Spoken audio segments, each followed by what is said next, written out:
Hello दोस्तों, कैसे हो आप सब। उम्मीद है अच्छे होंगे। तो आइए शुरू करते हैं आज की कहानी। कलेक्टर बनूंगा तब बात करूंगा। दोस्तों, आज हम आपके लिए वह कहानी लेकर आए हैं जिसको सुनने से आप इमोशनल हो जाओगे। आपको मनोरंजन के साथ बहुत कुछ सीखने को भी मिलेगा। तो आपको यह पोस्ट बहुत पसंद आने वाली है। दोस्तों, ये कहानी है बिहार के एक गांव की, जिसमें विजय नाम का एक लड़का रहता था। बचपन से ही पढ़ाई में होशियार विजय अपने मम्मी पापा की आखिरी उम्मीद था। विजय के दादा ने अपने समय में बहुत कर्ज ले लिया था, जिसको चुकाने में पापा की पूरी जिंदगी मजदूरी में निकल गई। उनके पास थोड़ी सी ज़मीन थी, जिससे उनका गुजारा हो रहा था। पापा की तबीयत मजदूरी करने से खराब रहती थी, पर पापा विजय को इस बात का एहसास नहीं होने देते थे। विजय को पढ़ाई में इतना होशियार देखकर उसके मम्मी पापा ने हर वह काम किया जिससे वह विजय को पढ़ा पाएं।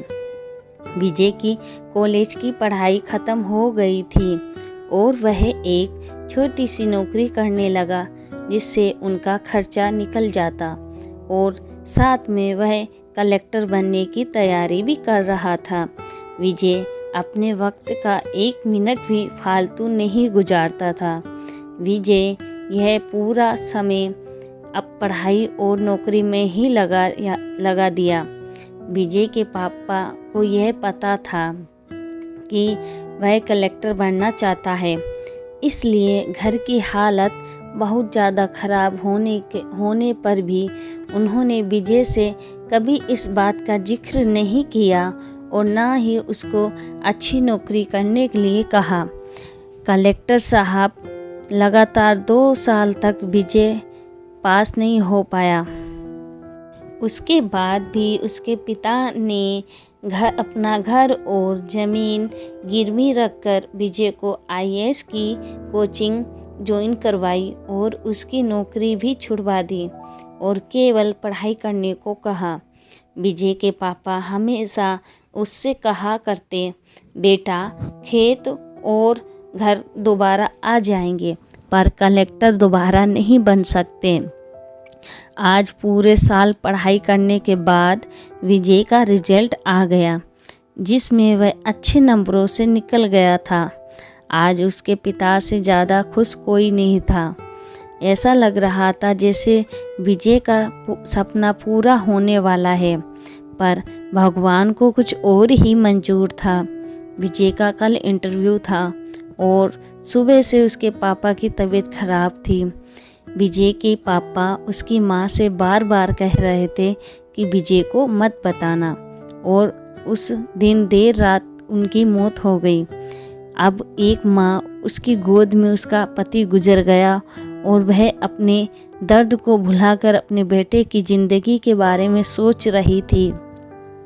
माँ ने पड़ोसियों तक को इस बात का एहसास नहीं होने दिया कि उसका पति अब नहीं रहा। पूरी रात ऐसे रोई कि आवाज़ भी ना निकले, और सुबह विजय जब इंटरव्यू देने जाने लगा तब माँ और पापा के आशीर्वाद के लिए उसने माँ को कॉल किया।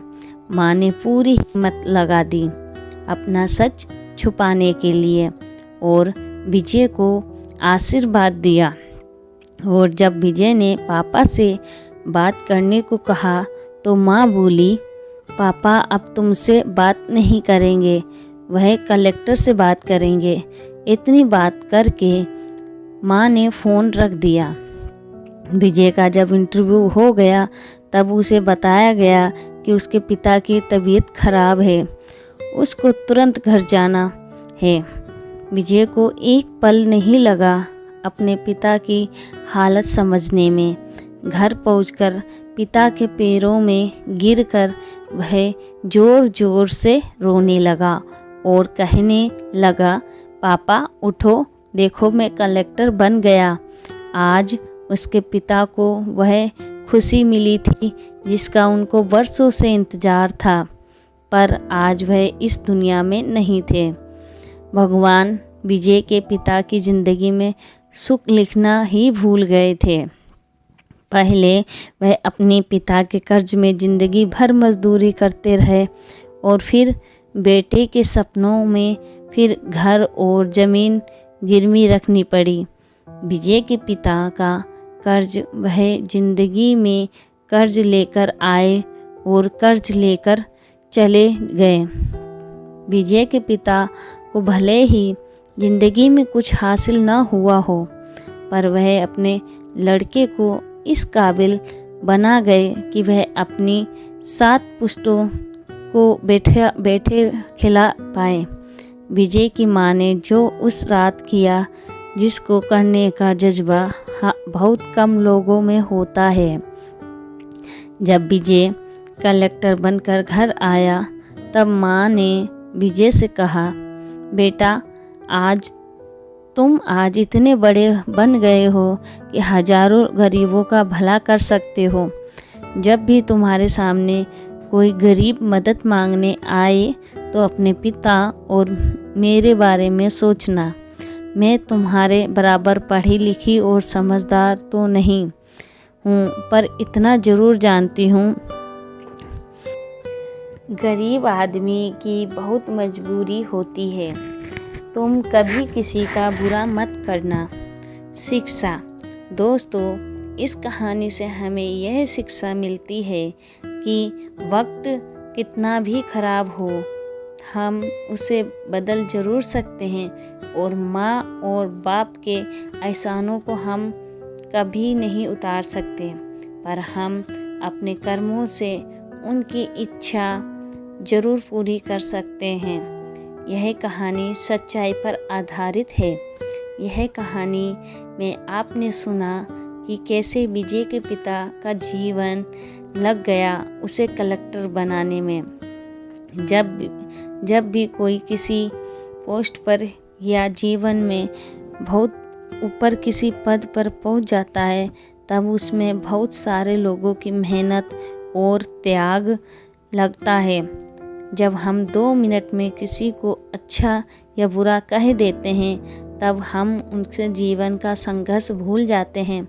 किसी अधिकारी, नेता या बिजनेस को बुरा भला कहने से पहले उसके पीछे की मेहनत और त्याग के बारे में ज़रूर सोचें। धन्यवाद दोस्तों।